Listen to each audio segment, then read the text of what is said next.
Hello viewers, welcome back to my channel. Let's start today's topic, ratio. So what do you mean by ratio? A ratio is used to compare two or more quantities. Next, how it is different from fractions. Okay, so actually fractions and ratios both are same if you are comparing only two quantities, but if we are comparing more than two quantities, then we can't use fraction, so we should choose ratio. So ratio not only compares two, it compares more than two quantities, which we couldn't able to do in fractions. So fraction compares only two quantities, but whereas ratio compares two or more quantities. Okay, let's see next one, equivalent ratio. So it's same like equivalent fractions. How the equivalent fractions are existed in fractions, here also same. We have equivalent ratios. What do you mean by equivalent ratio? The ratios here, you have different kinds of ratios, right? 25:15, 10:6, 5:3. These are all called equivalent ratio. So among that, 5:3 is the simplest form. We have heard all this vocabulary in fractions itself. So equivalent fraction means what?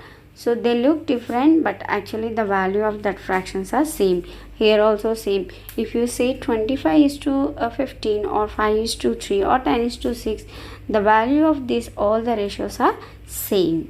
Among the three ratios, 5:3 is the simplest one because we have taken out all the common factors between these two values. So that's we will call it as a simplest form. We can't reduce further. We don't have any more common factors between these two values.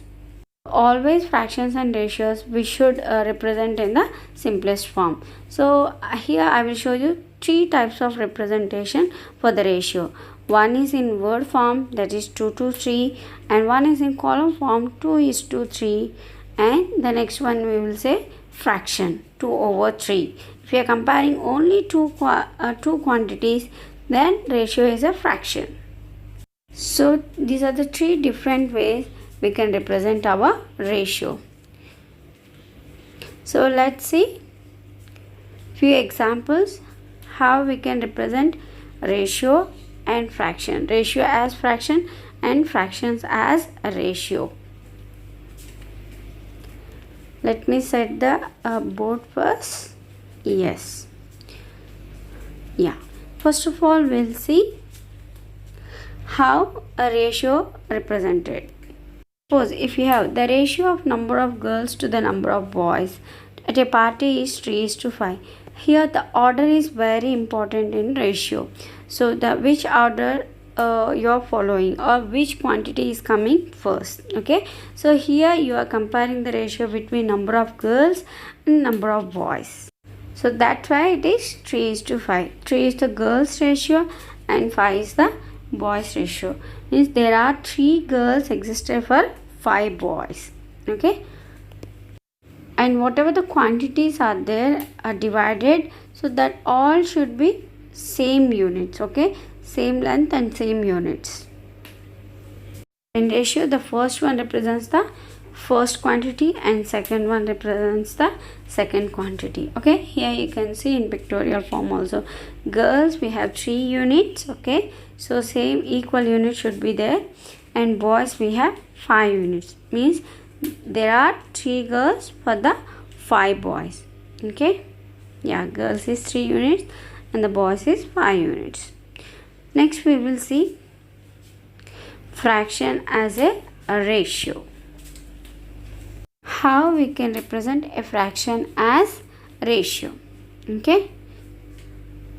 the number of pens is 1/4 of the number of pencils in a box. So here also order is important.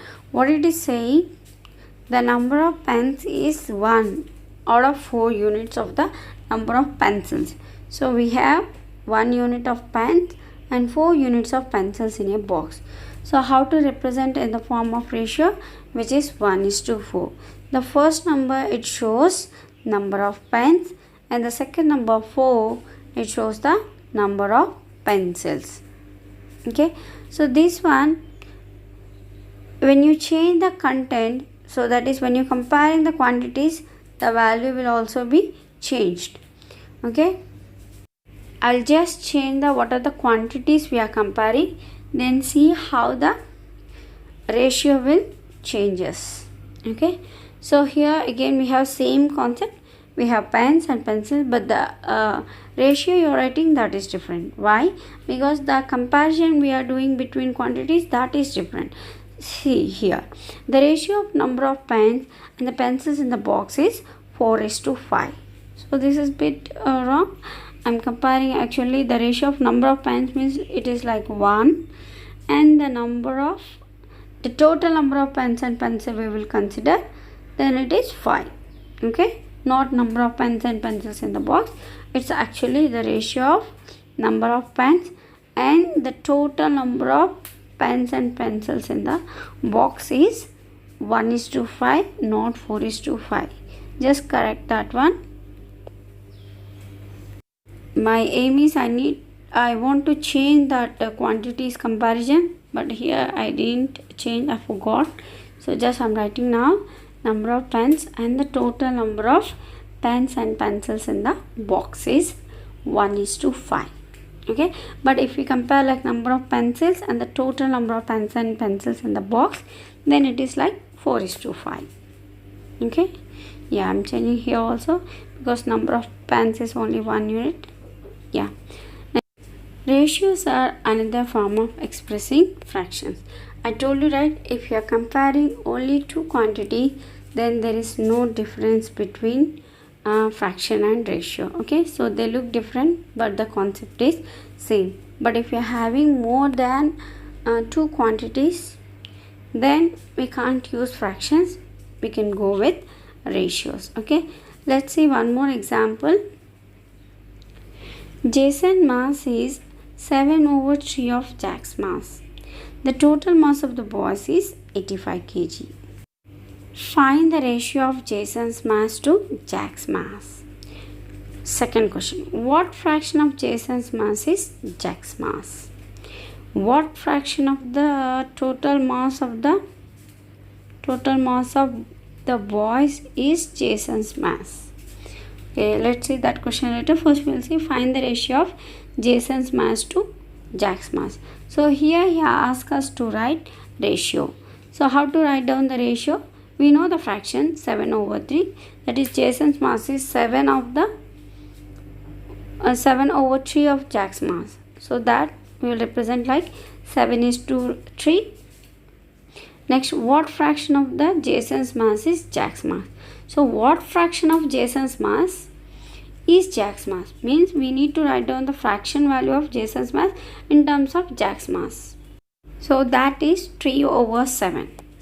Okay, we need to consider Jack's mass as numerator and Jason's mass as denominator. Okay, so when they ask what fraction, whatever the value he is asking, that should be in denominator and the other value should be in numerator. Next, what fraction of the total mass of the boys is Jason's mass? That's why, right, whatever they are asking initially, that should be in the denominator. So total mass of the boys, so what are the here fraction, right? So total mass of the boys means 7 plus 3, which is 10. Okay, so in that he is asking Jason's mass, so which is 7 units. So the fraction value is 7/10. So that's it for today's session.